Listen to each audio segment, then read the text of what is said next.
Sheets Haber and Kenny Hyder. We're going to be talking through this week's PGA event. For some reason, the Mexico event, I cannot think of the name, but just escaped me right as I was coming out, which I hate when that happens. Mexico Open.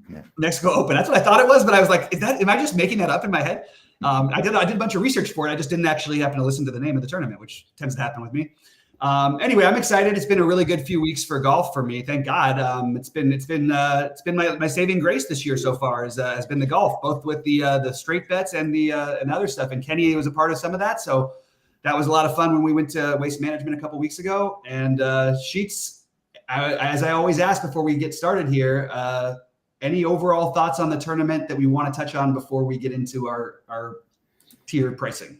First of all, touching on something that you just said, Bobby, about how you've been doing better at golf and golf's been your quote unquote saving grace. I think it's important, whatever. I find you playing a lot of different sports not only is good because it's interesting to me, whatever, but you get out of that grind of like just getting killed in like one sport. You know what I mean? Like not that you can't get killed across the board, but when it's like that one sport, like time and time again, it's just like really annoying, So you spread out your exposure across different sports as well, and you give yourself a little bit of success, or a little chance for success, and you'd be surprised how the confidence of one sport can kind of carry over into everything else as well. So when people say, like, they sort of make fun of me when I get so excited about, winning like 600 in like a League of Legends tournament or something like that, it's the fact that you go through the process and it results in good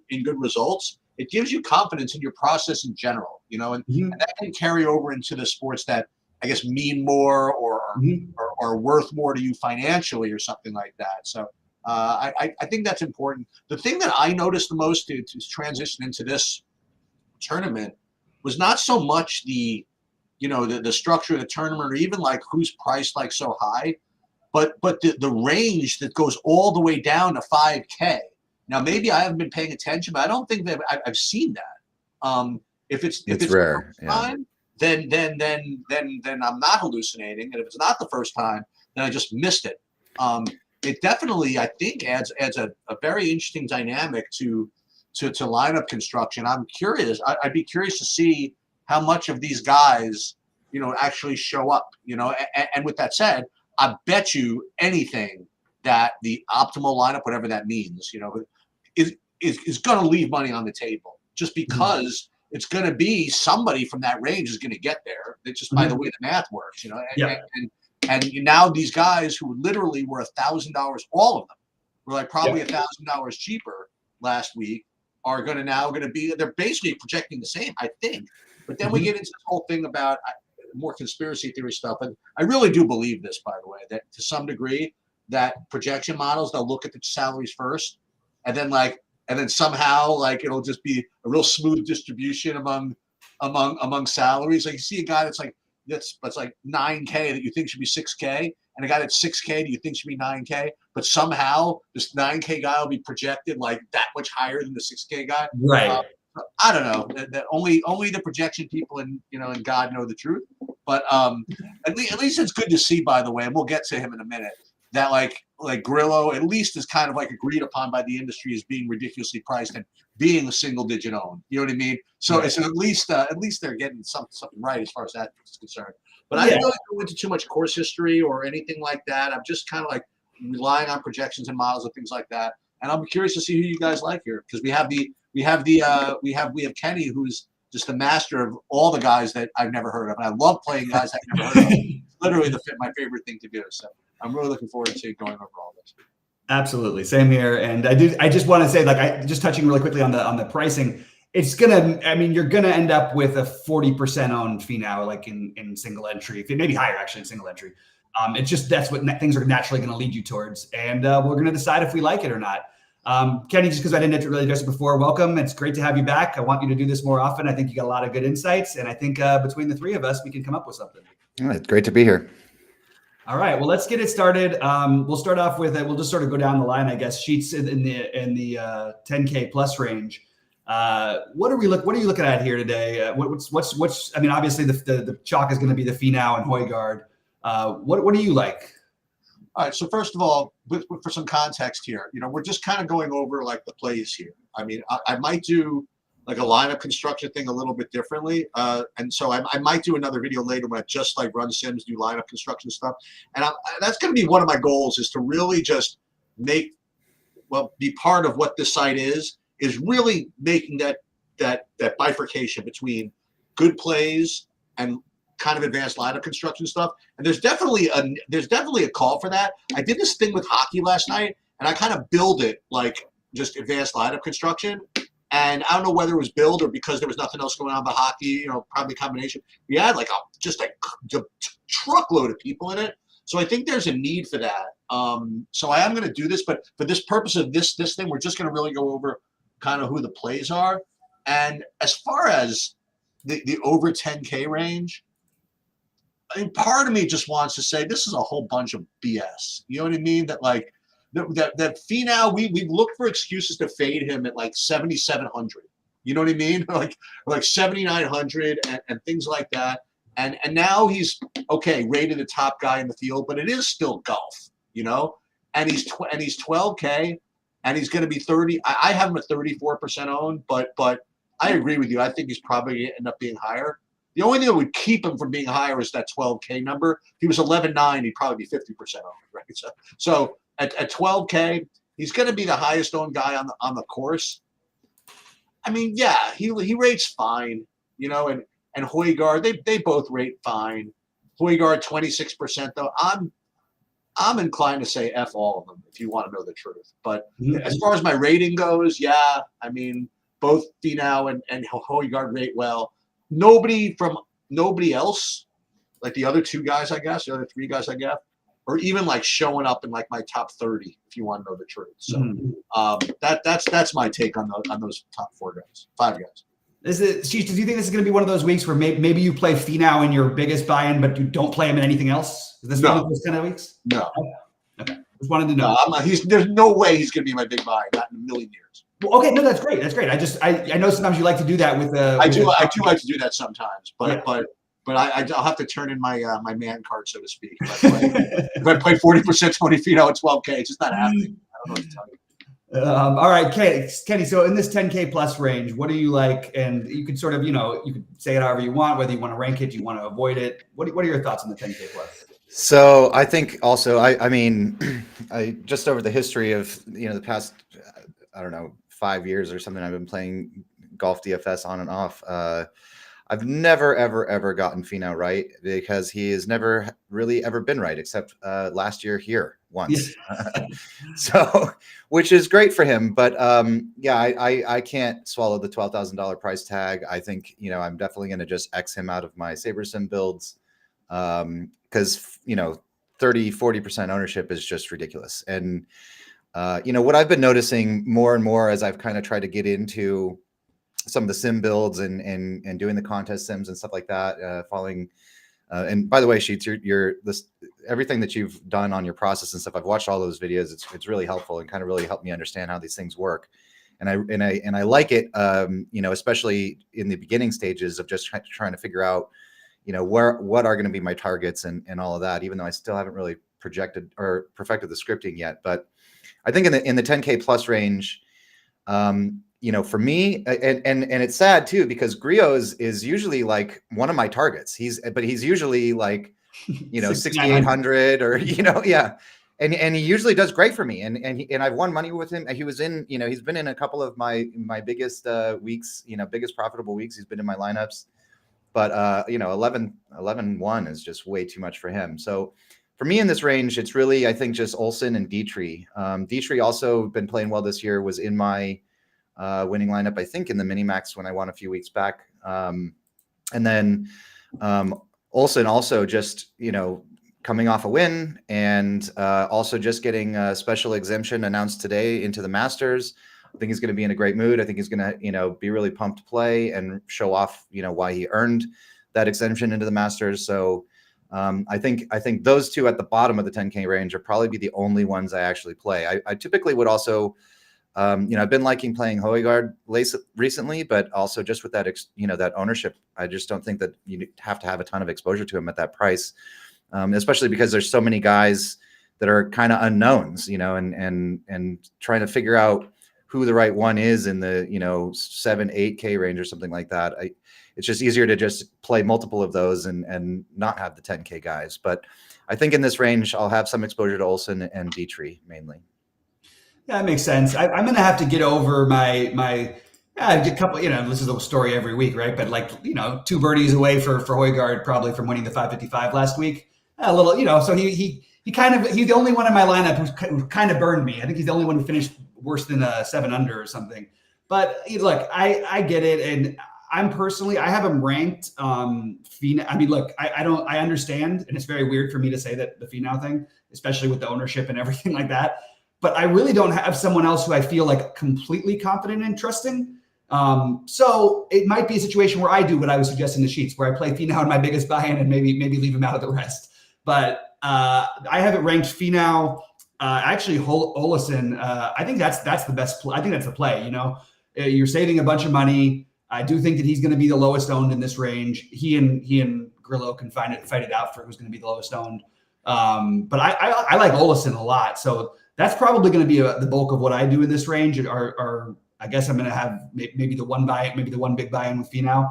But I will go with Olesen, and I don't mind Dietrich either. So that's the ranking I have for them. I like Højgaard a lot. And I'm probably being a little bit bitter, but again, you're not dealing with that much lower ownership than Finau. So if we're not going to play Finau, I know the pricing and everything, I almost just want to ignore the pricing a little bit, this week. So I'm not really that bothered by it, but I do like the Olesen play quite a bit, and I think that's going to be the one that comes in a little bit lower owned than the rest of them. So that's where I'm attached. Kenny, go ahead, Juice. Before we go on to the next range, I want to piggyback off of something that Kenny said. And again, listen, there's no basketball today, whatever. We can take all our sweet time with this. All time in the world. And so what he said was very prescient is actually the wrong word, but it was just very, very astute when he was talking about fiddling around with the Sims and the Saber Sim stuff.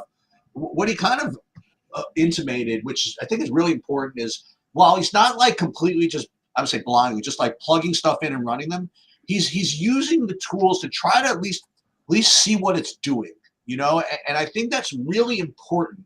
If you're going to use tools like this, is to play around with them, experiment to really see what it's doing to your lineups when you kind of like put it into its own hands. Like that's what we went over a little bit with the hockey stuff, just to see like when you do this with the Sims, what that does to your lineups. And it gives you a sense for what part of this tool you might want to use, what part you might want to ignore, what part you might want to emphasize. So just to say, I don't believe in this, I'm not using it, or the reverse, you know what, these things are so cool, I'm just going to throw stuff in, run stuff, and just be done with it.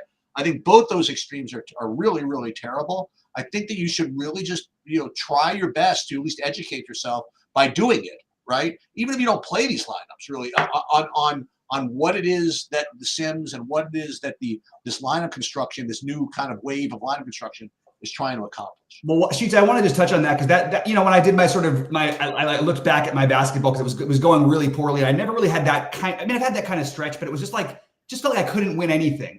And starting to run some of the Sims and everything, and just being aware of everything, not actually necessarily using them every day, not actually like taking the lineups that they're putting out for me, but running the contest Sims, running the actual projections, but trying to fiddle around with different plays I liked and how it would work and these things.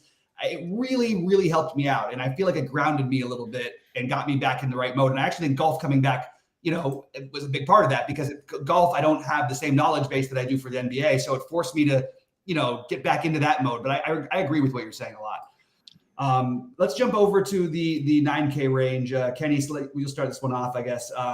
What do you like down here? It's interesting that a lot of the lower 9K guys are going to, the 9 to 9,500 are just going to be really low owned. And I just thought that was kind of interesting. Go ahead. Yeah, I think the most interesting thing about this is actually, so at the very bottom of the 9K range at 9,000 flat, Mark Hubbard is actually in the field. He has, he gains the most weighted strokes to the field of any golfer in the field. He gains 1.59 total strokes to the field, which is double Finau and more than Grillo, more than Højgaard. So I think that's kind of interesting to start this range off. For me, there's a lot of hot button names in here that I tend to go to. I've been playing a lot of Keith Mitchell recently. He does pretty well. I think especially in, a field like this, it's not as star-studded. He's going to have maybe he's a little bit underpriced here. But really, I think the biggest target for me in this range is going to be Erik van Rooyen. I think he, matches up really well for the course. He gains a ton of strokes. He also has a really high upside when it comes to fantasy point scoring. He's one of the higher guys. He's the highest guy. He's actually the highest guy on the slate for fantasy points gained. So I think I'll definitely be pretty heavy on Erik van Rooyen. I know he missed the cut last week, but that's okay. I don't really, you got to, or not. I guess he missed the cut in Arizona, but I think EVR is going to be my heaviest weighted. And then I also kind of have an eye a little bit on Ryan Fox and Rio, just because they're two guys that are also typically a lot less expensive, but also guys that I've kind of gone to do some of the lineup constructions over the past several weeks where I'm trying to get more guys at the top jammed in, and they've done all right for me. Rio was actually in the winning line. He was definitely in the winning lineup I had in the mini max a few weeks back. But he was like 6,200 or something like that. But I think this is where, like you were saying earlier, you kind of want to ignore the pricing. I think you really just want to ignore it in terms of, oh, well, these guys used to be super cheap and now they cost 9K. Well, just ignore that. I don't think I can ignore that Tony Finau costs 12K. But I can overlook the fact that, Ryan Fox is 9,300 when typically he's, in the low sevens, early sixes or something like that. And also really just kind of, I'm curious a little bit about Mackenzie Hughes, just because he's one of the guys I typically don't play that, always ends up popping up. And it's kind of one of those things I'm curious about. And I wish that we kind of had a tool for this, but, it's kind of hard to keep track of. But it seems like, when you buy a new pair of shoes, you always notice everyone else's shoes. You know what I mean? When you have a lineup that's doing well and then some guy pops up that you didn't play, you always notice that guy. Mackenzie Hughes is that guy for me. So I'm kind of wondering if maybe this is a week to play him. But it's hard to say. So yeah, for me, I think it's really it's Erik van Rooyen, and then probably some Keith Mitchell and maybe a little bit of Fox and hits that soon. Kenny, do you still? I remember you used to, maybe I'm just speaking out of turn, that you used to play more single entry stuff, and I've also noticed now that you play the mini max stuff where you multi-enter. Do you have different processes for your single entry builds if you still play those as opposed to your mini max stuff? Like, how are you playing nowadays? So basically, what I try to do is I run the Sims a couple of times. And, I take a look at the slate. I kind of have, I make notes on the guys that I like just off the bat. Then I take our projections, I throw them into SaberSim, run that through a couple of times. And then what I've actually been doing lately for my actual, process is I'll go through SaberSim and I'll just put a 1% minimum ownership on every guy I want to target. And then I'll let it run and see what happens. And sometimes there's guys that, it'll just give me 1% of them. And then I have to adjust because I want 10 or, double the field or whatever, and kind of see what comes up in terms of like on a full, build. Like if I'm going to play the mini max, I'll play 150, but I also typically play the $5 GPP, and I typically play, like 50 to 100 lineups there. I haven't ever really max entered that one. And then from there, basically what I do is I just kind of take a look at, my exposure on a money invested thing. Like on DraftKings, you can log in and see, your ownership by percentage and then also by dollar value. And so what I do then is I kind of adjust with the single entries. I adjust the guys that I really want to target, that I want to actually put my money on, and I'll play them more in the single entries and kind of let the multi-entry GPP stuff, let SaberSim kind of take care of the bulk of that. What is the mini max one you put? What is that, 50 cents? Yeah, 50 cents a lineup. Okay. And I encourage everybody, by the way, that if you're like a single entry player, and even if you play bigger, but you just don't, you didn't want to really mess around with Sims, you didn't want to do big MME stuff, I recommend that as long as you're not excluded from them or whatever, that you start by doing that. You know, whenever you can get to a tournament where where they let you play 150 lineups, it's a good tool to get practice using these sims and these tools. So I would definitely recommend. And that's why that's why I started doing it, was because I wanted to kind of get more familiar with SaberSim and doing all that stuff, and I can afford to max enter the mini max every week. Yep. The problem is, you know, I won it 3 weeks ago, and then it's kind of, you know, disappointing. It's like, oh, it's only $1,500. Like, who cares? You know what I mean? But you watch that, they'll exclude you from that pretty soon. Oh, really? Oh, I didn't know. Well, eventually, if after you get to 1 million. Oh, interesting. That means after this week, yeah, next week or whatever. Hey, the next couple weeks. Yeah, I like a lot of what Kenny pointed out. I'll go and then we'll go to Sheets to close this one out. But I love the EVR thing. I have no idea why the projections and why the ownership is as low as it is. I think that's a core play for me. I also love Mitchell and Jaeger. So it's kind of tricky, and I mentioned the guys in the upper range. Maybe this is the way you do it. Maybe considering those three guys, for me at least, is a route that I'm considering. But love Mitchell, love Jaeger, love Van Ruyen, and then I like Rio and I like Hubbard. So this is a range that I think I'm probably going to be overweight on, whereas I think everybody else is going to look for at least one spend up. I'll try to build a lot of my lineups where I don't have any of the 10K guys and stick down in this range just for the ownership. I mean, look at the discount ownership like Van Ruyen, Hisatsun, and Hubbard. You know, you could get all those guys somewhere near just very low double digits, which is really hard to do for these high price guys this week. So that might be a little bit of the focus for me. So how about you, Sheets? Yeah, so interesting. You're taking that second drop. So for me, my top two guys are clear away my favorites in the 9K, and they're both clear away getting it jammed. And that's Steven Jaeger and Taylor Pendrith. Like, I have them both around 20% ownership. Jaeger like almost 20 and Pendrith like 19. But for me, like, if I'm going to not play Finau, I don't mind eating that because I'm already fading, you know, the 36% whatever Finau. If I were going to fade all of it, you know, like if I would say no Finau, no Jaeger, and no Pendrith, then I'm literally playing whatever I want, you know. But they do rate pretty high for me. That's the only thing. So I think that considering what I'm going to do with Finau, I don't mind with doing the Jaeger Pendrith thing as long as they continue to rate well. And that's where I'm probably going to ignore the ownership. And weirdly, I'm not getting, not even said weirdly, I'm not getting to anything below that. I guess because I'm just not really interested in the 10Ks. Yeah, I think that makes a lot of sense. All right, we'll drop down. I guess I'll start this one off the 8K range, and I'm sure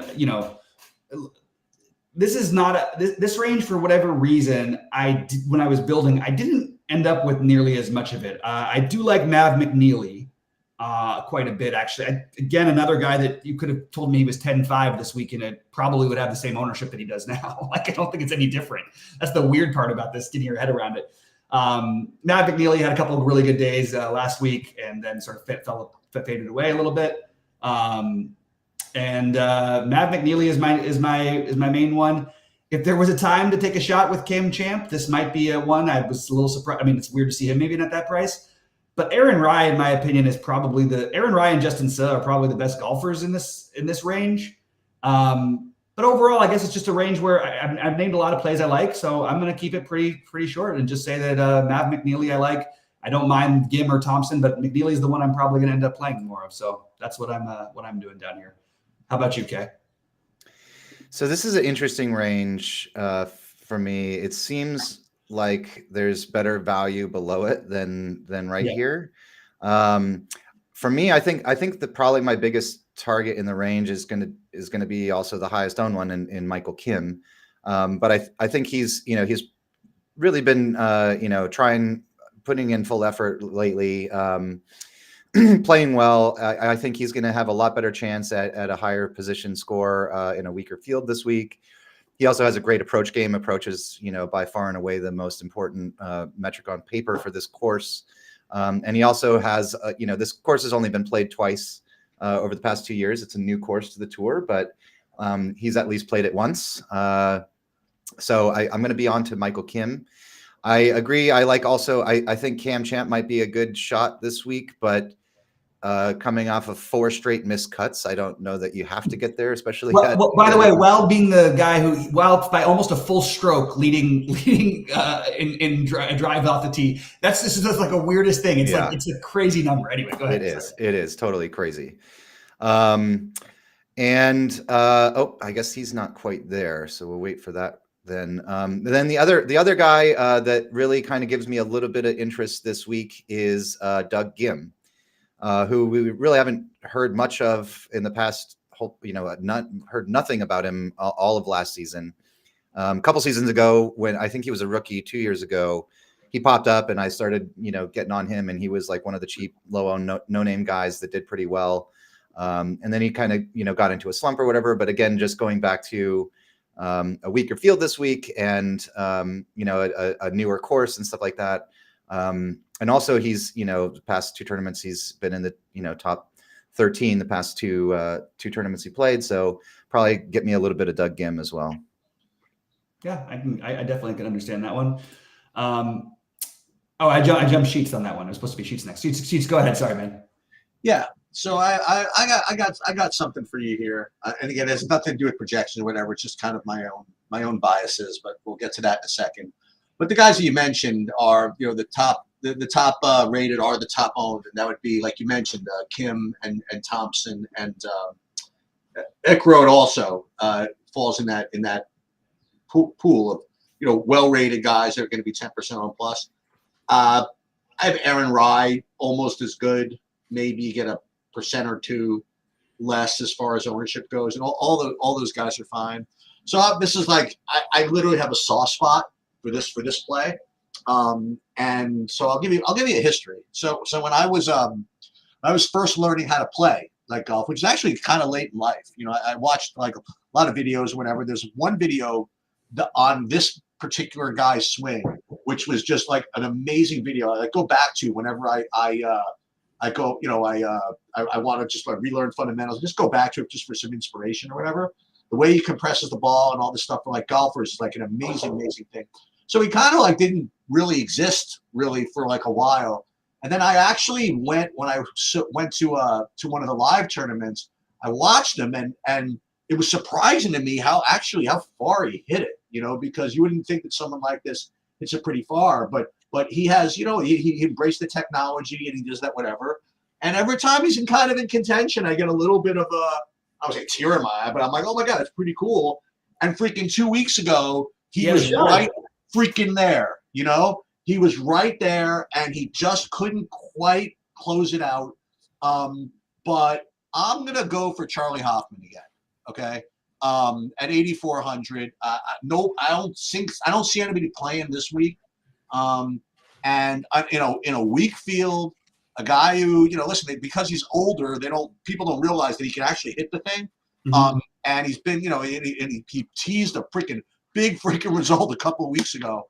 And it's not that he played bad towards the end. Listen, it's tough to close it out against good players. I mean, Nick Taylor made some 2 pretty awesome birdies on 16 and 18. That was not right. He also had a great start last week, by the way. He was, first group out on Thursday and was like -4 through 5, and then kind of blew up, which was unfortunate because I still had some straight bets on him to, I actually put 2 different bets on him to win. Oh, really? Yeah. Because we were driving back from the Waste Management, and like in the car, I was like, okay, before we hit the state line, I got to get a couple more bets in. But unfortunately, didn't make it. So he's going to get forced in by me.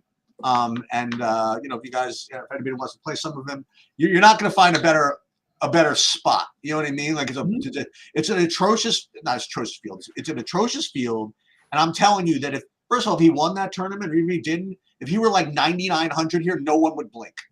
Okay. Right. Right. So that's my comment on that. Agreed.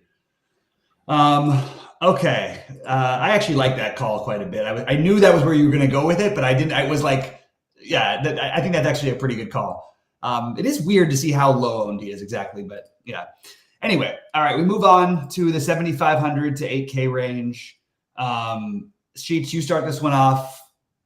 Or 7,500 to 7,900, excuse me. What do you want me to do? 75 to 79? Yeah.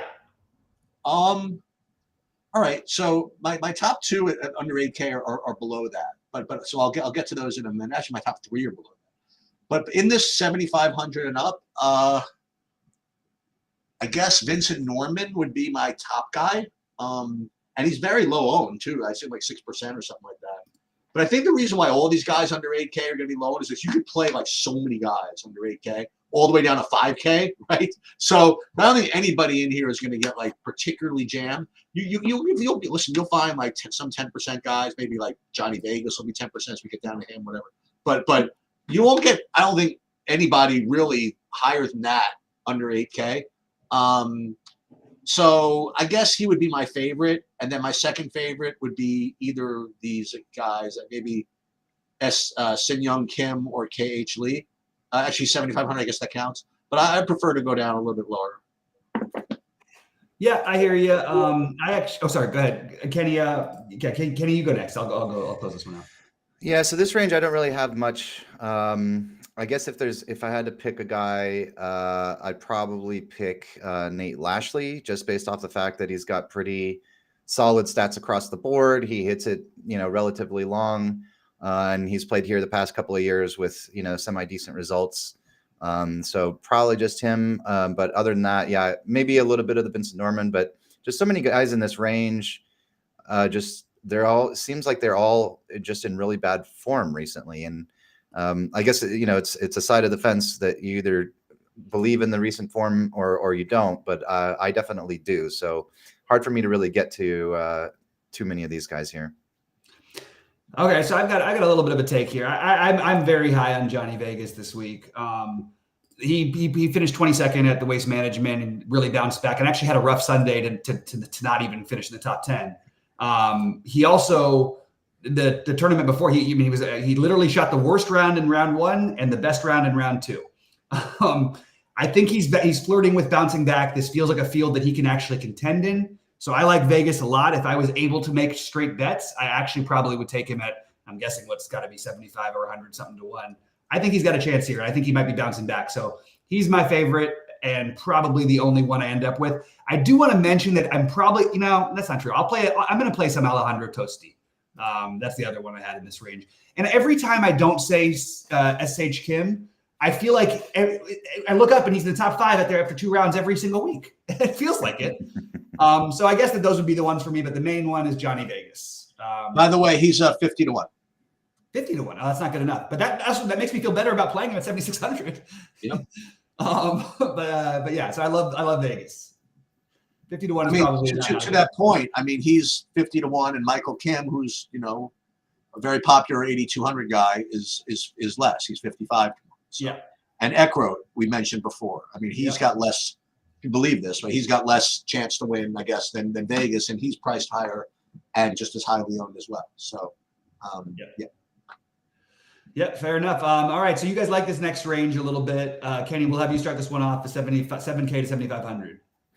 Yeah, so in this range, for me, it's by far and away my favorite play is Alexander Bjork. Ooh, there we go. Where that came from. I love Bjork. Our guy Bjork is back. Yeah, Bjork's back. I really like him specifically because, obviously the ownership discount's great, but also he's not. I don't think he's really going to be on anyone's radar. He's also got, he's what is he? Second in strokes gained. Second to Mark Hubbard in strokes gained against the field, and he did fine at I guess it was at the American Express.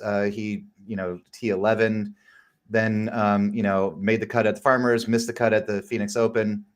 But if you go back to late last year when he was playing strictly all the World Tour events, there was so many single digit places that he had. He was T4, T8, T6, T9, just all over the place on the World Tour, just putting up scores. And I think this is a great week to launch him just because, again, the weaker field here, similar to the World Tour, these guys are going to really have the ability to shine because they're not competing against Scotty Scheffler and these guys that are going to come out and just always put up birdie birdie birdie. So for me, it's really just I'm going to be pretty heavy on Bjork.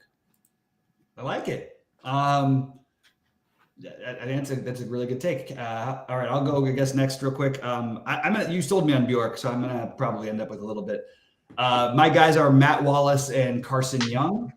I like both of them. I'm gonna ignore that Sam Stevens is playing well in 7,100, and I think he's gonna be a lot more popular than what people think. I'm gonna put it with Carson Young, Matt Wallace, and now I'm gonna play a little bit. Oh, here's KH Lee. Sorry, I messed up with my other. Actually, no, he wasn't the right range. Yeah, I think it's just Wallace and Young for me. But I am gonna throw some York in now. Yeah, I'm interested to see what the Sammy Stevens ownership kind of comes in at the end of the day, because I have him rated as like the top point per dollar play on the slate. And if I have them rated that way, then everybody else will. And I have him projected at 12.5% ownership. The only reason I don't think it's that much higher is for the reasons I mentioned before. There's just so many freaking options. Right. But I do think that he's going to be the highest owned of these guys. So I'm just going to have to get to him in MME build just because. But yes, he is going to be probably a little higher owned, but he does rate to be the best. Yeah, if you want to go someone with a very similar price, you probably get about half the ownership. Grayson Sig is the other guy that I have, and then the third one is we'll play Giddy Up at 7,100. He's 8%.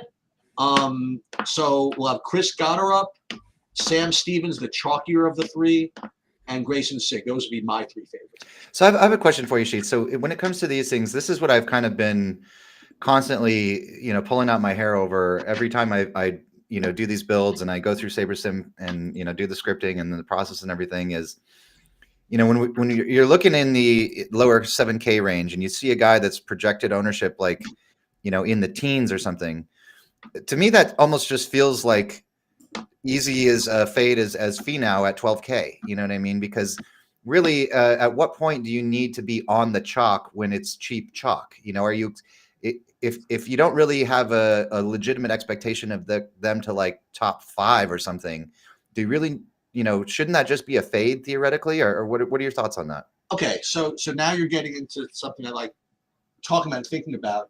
Remember, there are several languages you can speak. You can speak kind of like human speak, and then you can speak kind of like Sims, like algorithm speak, right? So what you're saying like makes sense, right? That if you're going to play someone who's 30% owned, why play the guy who's got variance of missing the cut, right? Why play the guy that is just, is just not quite as good? Why play the guy that at 30% that's going to be competing with other guys around him? If you're going to play some 30%, why not play the guy that's the best player in the field against, that doesn't have much competition for that? And that makes sense. And that's something I've heard in content since I started playing DFS. Honestly, like if you're gonna if you're gonna fade something, don't fade that chalk, fade that 7K chalk. And while that makes sense, when you get into speaking like sim speak and algorithm speak, like when you run stuff, that all gets factored in. You know what I mean? Mm-hmm. The fact that he's going to be 15% owned, that's already factored in. The fact that the other one's going to be 30% owned, that gets factored in. And remember, we're not just talking about individual plays; we're talking about lineups. Right. So it's not just the fact that you fade one guy, like what does that do to the rest of your builds? What does it do to the rest of your lineup? So all I'll say is that what you're saying makes perfect sense from like a human being. And it seemed, first of all, no one's actually proven that that's the case. Like when you say, boy, if I'm going to fade someone, let's fade the 30% 7K guy. Sounds right. But has that actually worked? Or if I'd rather play the 30% owned, like for example, Scotty Scheffler from last week, how'd that work out? So you could come up with things that make sense, like instinctively, that may or may not actually be true. So that's the way I guess I'm answering that, is that I'm not worried too much about it. If I'm getting a 7K guy at 13% as opposed to say a better play, right? Like a 9,500 guy at 13%, I'm just kind of ignoring Gotcha. Oh, makes sense. All right.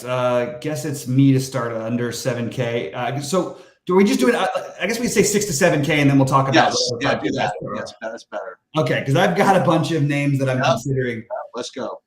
Joseph Bramlett, the General, Patton Kazire, Victor Perez, and I actually like all three of those guys a fair amount. And then we get into the weird ones. Ryan Palmer, I'm considering, but probably going to be missing it. The guy who I've been told to play this week by a couple people who I know is Jorge Campillo. Who? Oh, right. Yes, that's whoever that is. I'm going to just go with that because I've had multiple people tell me to play him, and I don't even know why. I don't even know anything about him, but that's good enough for me. I'll do a little check. And then you get into Carl Yuan and Molinari just at 62 and 61 just because. But really, I feel like there's too many just because. Lanto Griffin, like Dylan Wu is 6,900. He's always basically the same price, but a little bit cheaper than Brandon Wu. He's 6,900 and Brandon Wu's 9,200. This is why I just don't think you should be thinking about these prices that much. And it makes me a little bit interested in some of these guys, which is why I'm probably, or why my builds are trying to lead me to play Finau, because I actually like these lower ranges. I don't see them as being any different. And the biggest difference that they have is that they're going to be low owned. So I am probably going to, as we always, be overweight all of these 6K guys that I mentioned. I'll be overweight that 7,500 to, the Carson Young and Toasty in Vegas or whatever. Just because I don't see a huge difference. And I'll leave a few thousand on the table on some lineups this week. I have no problem with it. I don't see a big gap between these guys. So those are my guys, but look out for Victor Perez too. He could be in contention this week.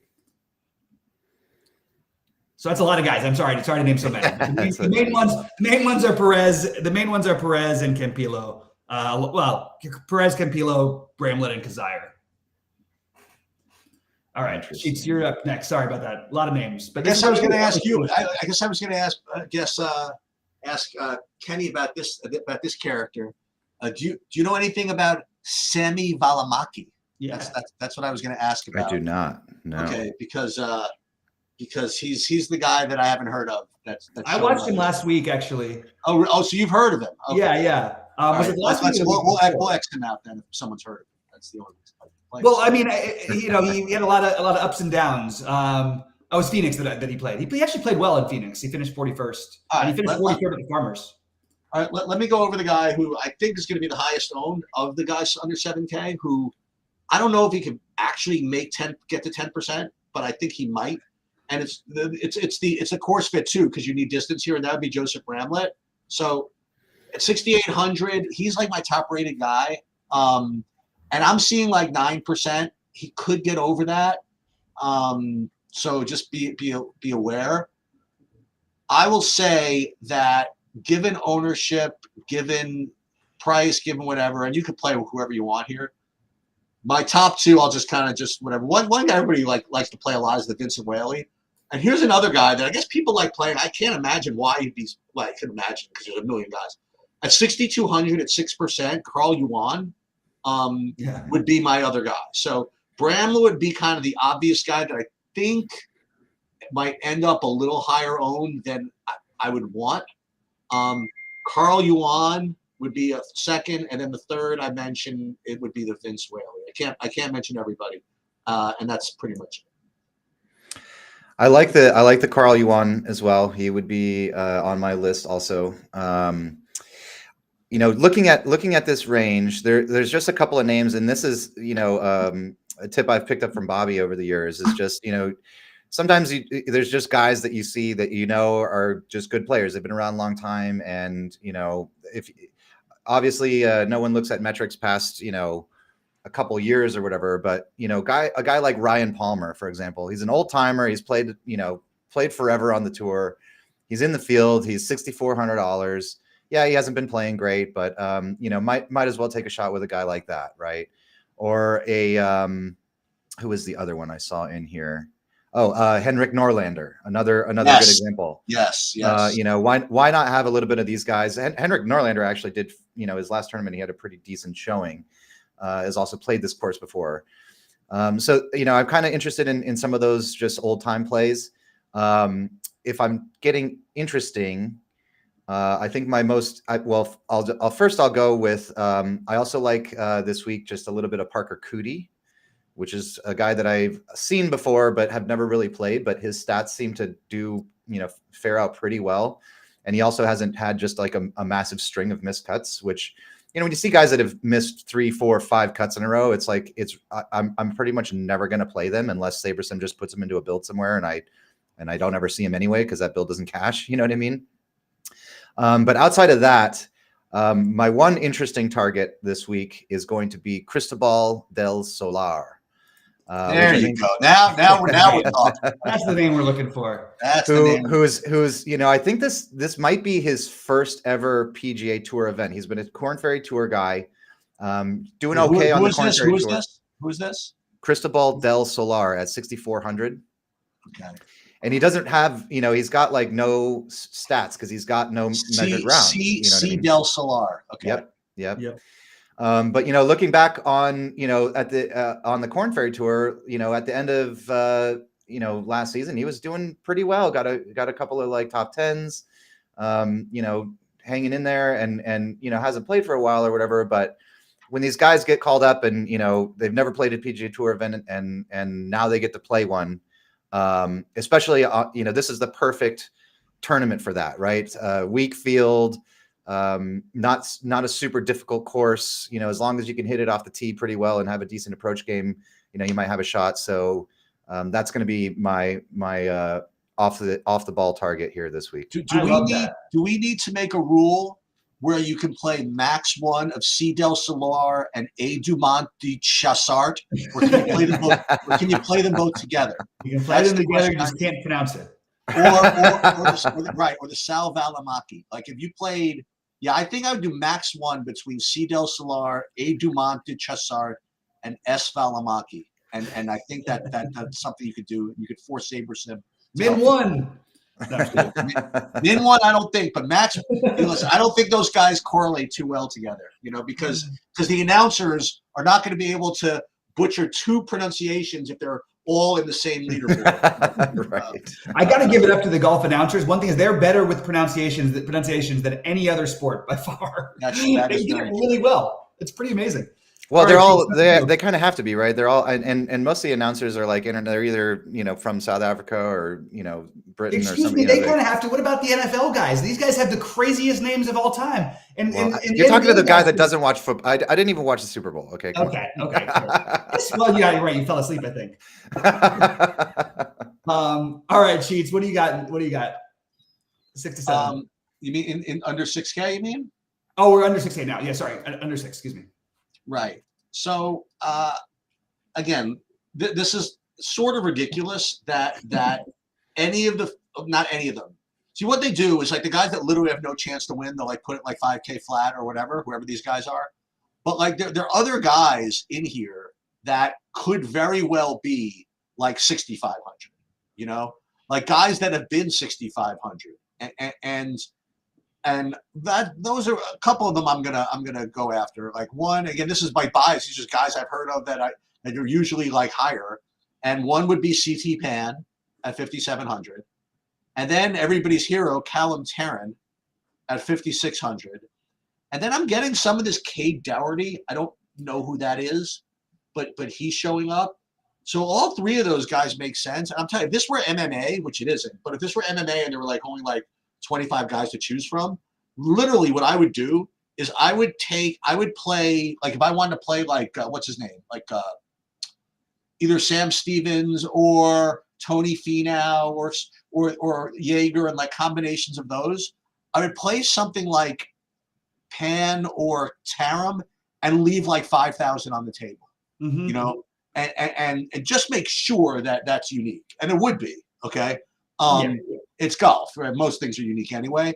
But if you really love the chalk, for example, which I don't, but if you did, that's something you could do when you have these weird pricing structures. If you like one of these quote unquote underdogs, like I say in MMA, like you play someone like I said, like Taram, and there's no way you're going to tell me that like Sami Valinaki is 1,200 more than Callum Tarrant. You know what I mean? Like it's ridiculous. Right. So, and I even have projections. I have Sami Valinaki projected for 6 points higher than Cal. That to me just sounds like someone just totally guessing. You know, I'm not the slightest bit interested in that projection difference, if you want to know the truth. There is good word on the Telemachy, and Kalen Tarrant hasn't made a cut, as you would say, since the Eisenhower administration, just to throw that out there.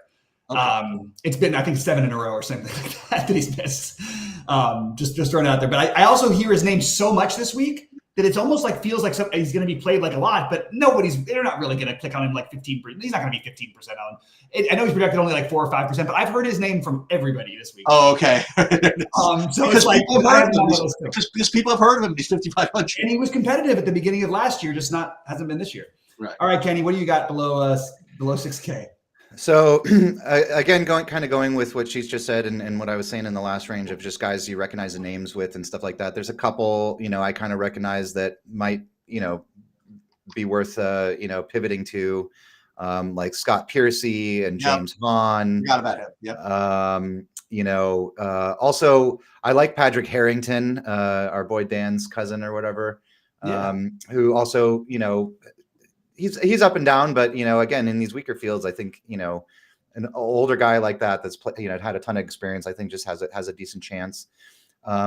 Also a little bit of Troy Merritt for me, and then really I've got another interesting one here for you. Another guy who until recently, actually this season, he's only played 2 PGA Tour events so far in his career, and they were both in this season. He played the American Express where he was cut, and then he got a tie for 13th at the Farmers Insurance just a couple weeks back, and that is Tom Whitney, who is going to be on my list as well as at 5,700, and also just one of those guys that I don't think anyone's ever heard of before, but he also kind of rates out well with the stats. And again, you can tie for 13th at the at Torrey Pines, a difficult course. I think which is also a longer course and obviously a much more difficult field. I think he might be a long shot worth. If we were back in Arizona, I'd probably put some money on him to top 5 or something like that this week. So we'll see what happens. So nice. You talked about a guy I was going to bring up. Whatever. We haven't played Scott Piercy in a while. Yeah. And he hasn't played since November. So you know what that means? He hasn't been terrible since November. And he's got he's made all these cuts. He was good in a lot of those tournaments. He had like the lead in 2 of those. T27, T23, 5,300. Gotta talk to my dude who's got the inside info on. Yeah, you've actually got the inside info on Piercy, so we could have used that sheet. That's what I'm saying. I got to find out if he's live this week. We could do the double poker thing. We could play the Piercy and Harrington. He's probably been playing. He's probably been making more money in cash games in golf for the last 2 months. While he has been on the PGA Tour. He's like a big gambler apparently. It's pretty wild that he won like a $2 million WPT event. Yep. It's just pretty wild. Scott Piercy did? Scott Piercy, yeah. Wow. Yeah. So the Cheats has got a connection to him, so it's one of his friends. Anyway, I don't have a whole lot to add to what you guys said down here. Also, we're going, I just thought I'd throw out Ben Taylor if we're going to be throwing out names that seem a little bit too cheap, which I guess kind of is everyone. But with that said, let's get to the game. Let's get what we're actually going to be picking here this week. Cheats, you start us off with who is going to win the tournament. I don't know. I was looking good for a while with Cantlay last week, right? Oh, you had a good shot, I know. Yeah, then we forgot, as you would say, Kenny, that Cantlay. I got the Hideki after day 3, right? 125. Meanwhile, Hideki, let's talk about for a second. For 2 weeks now, we've been saying the disrespectful salary theory. You know what I mean? I don't know about models or whatever, but Hideki shouldn't be this low. Anyway, I guess should probably say Finau if you want to know the truth. Yeah, you know what? That's going to be good on brand. So I'm not playing him at all in DFS. I'm going to say Finau wins the tournament. Okay. Sort of a twist. Kenny? I'm going to go ahead and say Olsen. Olsen, and I am going to say, well, I've got 2 that I'm deciding between. I'm going to go ahead and say You know what? I think it's Keith Mitchell's week. And meanwhile, I'm trying to figure out what you're talking about with Scott Piercy winning a WPT event. You told me that. I didn't say that. Oh, I thought he did. No, let me. For some reason, I totally got that mixed up. I've had that in my head for 2 years. Yeah, no, I don't believe so. My friend knows him, and he's like a gambler and stuff, and he needed to make money to get on this, make the tour or something like that. Oh, okay, all right. I didn't know anything about the poker. Okay. Okay. Anyway, basically, so none of us have any idea what we're talking about. It's basically the summary of the Scott Piercy situation, which means he's going to win. All right, who would you say was going to win, Bobby? I said Keith Mitchell. Who are you going with, Kenny? He went with Olsen. Thorbjorn Olsen. Yeah. All right, so we got a couple of tiers here. So how about under 9K? Excuse me, under 10K anywhere to make the top 5? Yeah. So okay. So who are we starting? I guess Kenny. Why don't you start this one off? I'll take Van Rooyen. Love that, because now I get to play my little thing and syncs up with our thing. All right. I'm going to say Steven Yeager. I will go with Davis Thompson. Davis Thompson. That name just came out of the blue. Okay. He's like probably the highest owned of that range, by the way. No, I know, but we hadn't talked about him at all. That's the only thing. Yeah, I did. I said that I like him. Oh, you did say him before? I said that I would play him because I'm not playing fee now, and I could eat that chalk with Thompson and who was the other guy? Let's review that for a second. So the other guy that was in that range, I really actually had them rated really high, was Thompson and Yeager. Thompson was 8,900. Then I said Eckroat also in that 8K. So it'd be Thompson, Eckroat, and Michael Kim. I liked all those guys. Anyway, who do you like top under 9K to top 10? Under 9K to top 10. Let me just grab my list here. Mav McNeely. Ooh, I'm going for a sneaky one. that's a good Or a one. cheap, low end one. Did you mention him when you were going through that range? Oh, are we still under 10K? I mentioned him. I said he's one of my favorite plays. He's a staple. Hang on. Are we still under 10K top 5? Yeah, we're still under 10K top 5. Sorry. So that was Thompson. No. That was your 10. No, so who was your 9? Who's your 9? Who's your under 10? Who's your under? That was it. I didn't take anybody in the 9K range. I went under 10K. Okay. Yeah. Gotcha, top 5, I went with Thompson. Gotcha. All right. So you went with Thompson. But who do you have for the next range? Well, so you want me to go under 9K now? Yeah. To make top 10? Yeah. I'm going to go with Charlie Hoffman. Oh, baby. Let's get a hot top 10 for Hoffman. Okay. All right, Kenny. I'll take Michael Kim. Kenny's taking Kim. All right. Under 8K to top 20. There's going to be like 5 of them. No, I'm just kidding. I'm going to go with the Johnny Vegas play that I was talking about. I like so much. And Kenny, or Sheets, either one. I'll go with Bjork. And I'll win that with my models. I'll go with Sam Stevens. Bjork, Stevens. Okay. So now we need a guy. We need 2 guys. We need a guy under 7K to make the cut, and a guy under 6K to make the cut. So give me 2 guys under 7K to make the cut. How about that? Okay. I'm going to go with the general. Actually, I like Bramlett too, but I guess I'm going to go with the general and wait, I have to go under 6K too? Yeah. Okay. 1 under 6K, 1 under 7K, 1 under 6K. I'll say, actually, you know what? I'm going to stay on brand then. I'm going to say Campillo, and I'm going to say, well, I guess the general's on brand too. Campillo and Ben Taylor. What do you got, Kenny? Okay, I'll take Parker Cootie. Parker, not Pearson, huh? Yeah. His brother was supposed to be all the nuts, and he's been terrible. I know. Parker Cootie and Patrick Harrington. All right, so I'm going to give another guy under 7K just to make the cut. Again, this is really just to make the cut guy. He has a nice, easy swing. He's not going to win anything, but he's been playing a little bit better. I'm going to go with Aaron Badley just to make the cut. And then a guy under 6K,